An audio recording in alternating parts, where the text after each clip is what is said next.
안녕하세요, 신작가입니다. 뭔가 찜찜함을 안고 해외여행을 하는 것처럼 괴로운 일도 없을 것입니다. 그러한 대표적인 나라가 일본입니다.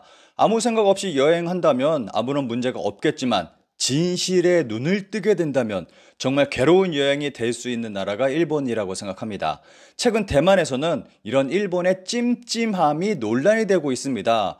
무엇이 그들을 그렇게 찜찜하게 만들었을까요? 중국 가리비 가공업자 이전 검토, 일본 수산물 금수로 동남아로. 중국 정부가 일본 수산물 전면 수입 금지에 들어가자 중국 업자들이 꼼수를 쓰기 시작했습니다. 중국 정부의 일본 수산물 전면 수입 금지는 일본만 타격을 받는 것이 아닙니다. 중국 내에 일본 수산물 가공업자들도 크게 타격을 받고 있습니다. 그러자 중국 업자들이 꼼수를 쓰기 시작했습니다. 가리비를 중국이 아니라 동남아로 수출하게끔 해서 동남아에서 가공, 수출한다는 것입니다. 허베이성과 산동성 등 수산업자들은 일본에서 가리비를 수입해 가공해서 주로 미국으로 수출해 왔습니다.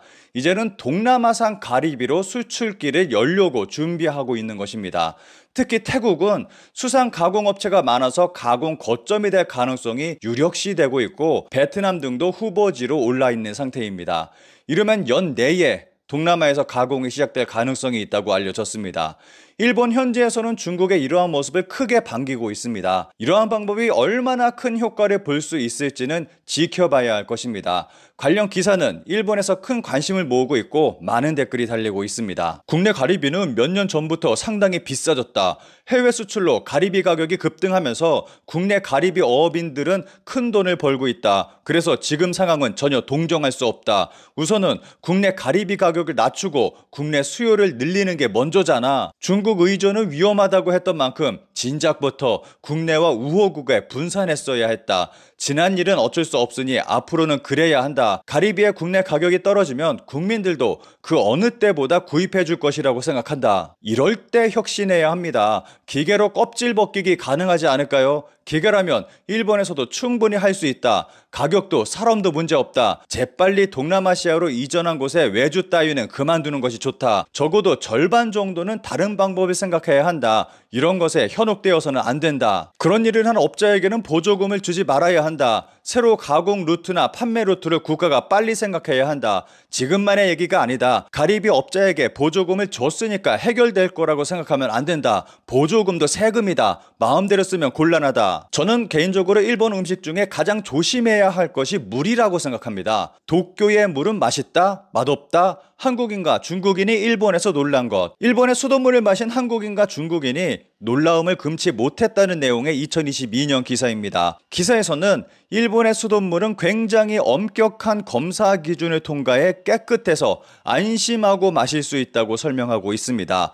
그러면서 중국과 한국의 예를 들고 있습니다. 중국은 수돗물을 마실 수 없고 한국은 사람들이 수돗물을 마시지 않는다고 설명하고 있습니다. 기사에서 한국인의 인터뷰 내용도 담고 있습니다. 한국에서는 물을 마실 때 미네랄 워터 등을 사는 경우가 많습니다. 수돗물도 일단 마실 수는 있지만 수돗물을 사용한 밥이 정말 맛이 없어서 수돗물을 끓이거나 하지 않고도 그냥 마실 수 있는 도쿄는 편리하다고 생각했습니다. 한국 출신. 진짜 한국인 인터뷰 내용인지는 알 수 없지만 한국의 수돗물은 일단 마실 수는 있지만 너무 맛이 없어서 마실 수 없을 정도라고 설명하고 있습니다. 일본은 지난 도쿄올림픽 당시에도 수돗물 찬양에 열을 올렸습니다. 도쿄올림픽 조직위는 선수촌 곳곳에 수돗물을 마실 수 있게 설치했고 이를 대대적으로 홍보했습니다.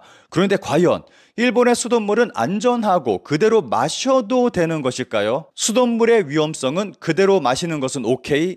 일본의 수돗물 그대로 마셔도 괜찮은 것일까? 라고 물음을 던지고 그에 대해 답하는 기사 내용입니다. 기사의 결론은 그냥 마셔도 안전하다 이지만 애초에 이런 기사가 나온 이유를 생각해 볼 필요가 있습니다. 저는 정말 많은 일본인들을 만났고 정말 많은 일본 가정집들을 방문했습니다. 그런데 그 누구도 수돗물을 그대로 마시는 일본인을 본 적이 없습니다. 모두 생수를 사 먹거나 최소한 끓여 마시고 있었습니다. 일본인들도 일본 수돗물에 대해 신뢰하지 못하고 있고 그대로 마시지 않고 있는 것입니다. 일본 수돗물에 가장 큰 문제점이 있습니다. 바로 방사능에 오염돼 있다는 것입니다. 지난 2017년 일본 NPO 단체인 원자력 자료 정보실과 신주쿠 요요기 시민 측정소는 도쿄의 상수를 조사한 결과 세슘 137이 7.30 베크렐 검출됐다고 밝혔습니다. 이는 일본 모든 지역의 상수도 가운데 가장 높은 수치였습니다. 일본 정부조차도 후쿠시마 원전 사고 직후 도쿄 인근에 있는 한 정수장에서 기준치 이상의 방사성 물질이 측정됐다고 밝힌 적이 있습니다. 도쿄가 이 정도면 일본 국토 대부분이 오염됐다고 봐도 과언이 아니라고 생각합니다. 수돗물조차도 이렇게 오염돼 있다면 물을 사용해 만드는 모든 음식이 위험하다고 볼 수 있습니다. 정말 황당한 것은 후쿠시마에서는 후쿠시마의 수돗물을 병에 담아 판매하고 있습니다. 후쿠시마의 물은 깨끗하고 맛있다며 홍보하면서 현내에서 판매하고 있는 것입니다. 그런데 이거를 이벤트 형식으로 도쿄 같은 데서 판매하고 있어서 이거 조심해서 물을 잘 보고 선택해서 구입하셔야 됩니다. 일본의 수돗물에 또 다른 심각한 문제가 있습니다. 수도사업 4월 1일부터 민영화, 미야기현 운영권 매각. 2022년 4월 1일부로 일본은 본격적으로 수도 민영화가 시작됐습니다. 미야기현에서 시작된 수도 민영화는 전국으로 번지고 있습니다. 앞으로 일본에서 벌어질 일은 충분히 예상할 수 있습니다. 우선 수도 요금의 급격한 상승입니다. 그리고 수돗물의 질적 저하입니다. 한마디로 더러운 물을 비싸게 사용하게 된다는 것입니다. 일본의 철도는 이미 민영화됐고 이용객 감소를 이유로 폐선이 증가하고 있습니다. 우체국도 인구가 적은 지역의 삭감이 검토되고 있습니다. 이러한 이유로 인구가 적은 지역은 수도 공급을 중단할 수도 있다는 우려도 현재 나오고 있습니다. 최근 코로나 제한이 풀리고 해외여행이 자유로워지면서 대만에서는 일본 수돗물에 대한 논란이 일고 있습니다. 일본 수돗물 직접 마시나요? 대만 네티즌, 일본인도 마시지 않는다. 일본 물은. 최근 대만에서는 일본의 수돗물을 그대로 마셔도 되냐는 논란이 일고 있다는 내용의 기사입니다. 기사 내용을 짧게 살펴보겠습니다. 투고자는 일본에서는 수돗물을 그대로 마실 수 있다고 들었는데 얼마 전 일본 여행을 갔을 때는 많은 사람들이 편의점에서 물을 사고 있다며 여러분은 일본에서 수돗물을 그냥 마시느냐고 물었다. 이미 다른 이용자 상당수가 마시지 않는다라고 응답했다며 호텔에서 제공되는 페트병의 물을 마신다. 마시지는 않는다. 왠지 맛이 이상하다. 대만인은 익숙하지 않으니 마시지 않는 것이 좋다. 레스토랑에서 나오는 얼음물도 마시지 않으려고 한다. 일본에 살고 있지만 지금은 마시지 않는다. 마실 수는 있지만 수도관이 더럽다고 해서 마시지 않게 됐다. 생수는 2리터에 200엔도 안 한다. 일부러 수돗물은 마시지 않는다. 마신다면 최소한 끓여서. 일본인 친구들도 마시지 않는다고 했어. 그런데 넌 마실 거야?